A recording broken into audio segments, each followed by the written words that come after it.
జై శ్రీరామ్. అందరికీ నమస్కారం అండి. పరిచయ వాక్యమే అవసరం లేని ఒక గొప్ప మహాకావ్యం రామాయణం. భారతదేశం అనగా నేటి భారతదేశంలో పుట్టడం అనేది అదృష్టమైతే, శ్రీరామ శబ్దం పలకడం మరియు వినడం అనేది కోటి జన్మల పుణ్యఫలం. అంతటి అద్భుత కావ్యమైన రామాయణం గూర్చి వివరించడానికి నాకు తగినంత వయస్సు కానీ అనుభవం కానీ లేవు. కాకపోతే ఈ గ్రంథంలోని పాత్రల ఔచిత్యాన్ని కాపాడుతూ సందర్భానుసారంగా పాత్రలకు అనుగుణంగా నా గొంతును మార్చి చదివి మీకు వినిపించి మిమ్మల్ని ఆనందింపచేయాలని చేస్తున్న నా ఈ చిన్న ప్రయత్నంలో ఏవైనా లోపాలుంటే పెద్ద మనసుతో మన్నిస్తారని ఆశిస్తున్నాను. ఇక ఈరోజు కథాంశంలోకి వెళ్దామా? శ్రీమద్ రామాయణము అరణ్యకాండ 44వ భాగము. ఈ విధంగా రాముడు లక్ష్మణునికి ఆ లేడిని చంపాలి అన్న తన నిర్ణయాన్ని, సీత గురించి తీసుకోవలసిన జాగ్రత్తలను చెప్పాడు. ఒక కత్తిని తన నడుముకు కట్టుకున్నాడు. ధనుర్బాణములను తీసుకున్నాడు. వీపుకి 2 అమ్ముల పొదలను కట్టుకున్నాడు.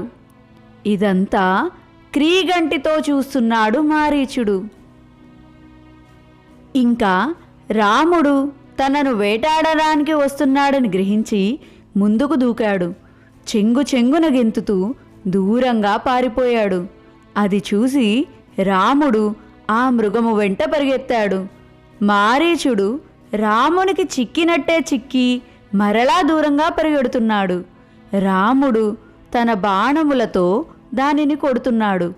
ఆ బాణములను చిత్ర విచిత్రంగా తిరుగుతూ తప్పించుకుంటూ పరిగెడుతున్నాడు మారీచుడు. మెరుపు తీగవలే ఒక క్షణం కనబడుతూ మరొక క్షణం మాయమవుతూ పరిగెడుతున్నాడు మారీచుడు. రామునికి పట్టుదల పెరిగింది. ఆ మృగాన్ని వెంబడిస్తున్నాడు.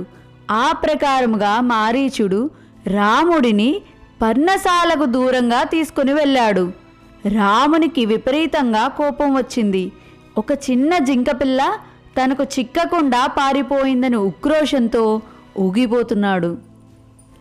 అప్పటికే రాముడు అలసిపోయాడు. ఒక చెట్టు కింద కూర్చున్నాడు. మారీచుడు తనకు తానుగా మరికొన్ని మృగములను సృష్టించుకుని ఆ లేళ్ల గుంపులో తాను మెరిసిపోతూ రాముని ముందు తిరుగాడుతున్నాడు. రామునికి కోపం పెరిగింది. లేచి మరలా పరిగెత్తాడు. మారీచుడు అందకుండా పరిగెడుతున్నాడు. రాముడు ఒక దివ్యాస్త్రమును సంధించాడు. ఆ లేడికి గురిపెట్టి ప్రయోగించాడు. ఆ దివ్యాస్త్రము నిప్పులు కక్కుకుంటూ ఆ లేడిని తరుముతూ దూసుకుపోయింది. ఆ దివ్యాస్త్రము బారి నుండి మారీచుడు తప్పించుకోలేకపోయాడు. ఆ దివ్యాస్త్రము మారీచుని గుండెలను చీల్చింది. ఆ దెబ్బకు మారీచుడు పైకి ఎగిరి దబ్బున కింద పడ్డాడు. మరణకాలంలో మారీచునకు తన నిజస్వరూపము వచ్చింది. అప్పుడు మారీచునికి రావణుని మాటలు గుర్తుకు వచ్చాయి. వెంటనే మారీచుడు రాముని కంఠధ్వనిని అనుకరిస్తూ హా సీత, హా లక్ష్మణ అని బిగ్గరగా అరిచాడు. మారీచుడు తన భయంకరమైన రాక్షస స్వరూపంతో నేల మీద పడిపోయాడు. మారీచుని శరీరమంతా రక్తంతో తడిసిపోయింది.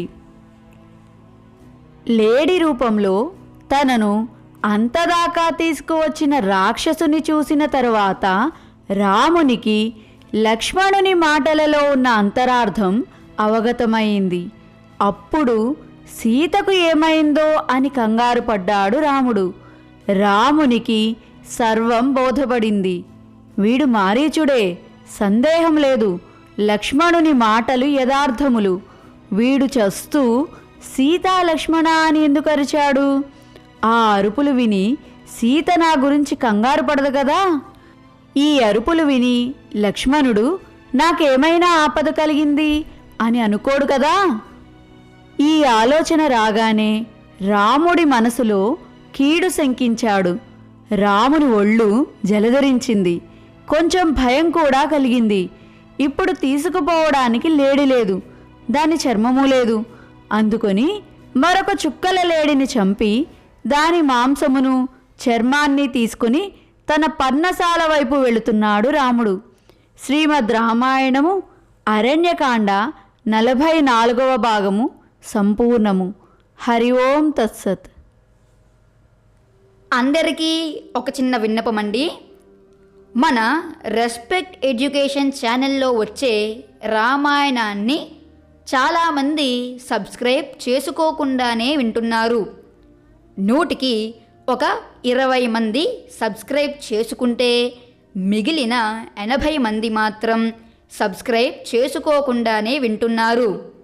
కనుక మన రెస్పెక్ట్ ఎడ్యుకేషన్ ఛానల్ని లైక్ చేసి మీ ఫ్రెండ్స్ అండ్ ఫ్యామిలీ మెంబర్స్కి షేర్ చేసి మన ఛానల్ని సబ్స్క్రైబ్ చేసుకుని నన్ను మరింత ప్రోత్సహిస్తారని ఆశిస్తున్నాను. నేను మీ మంత్రి సృజన్ ప్రసాద్.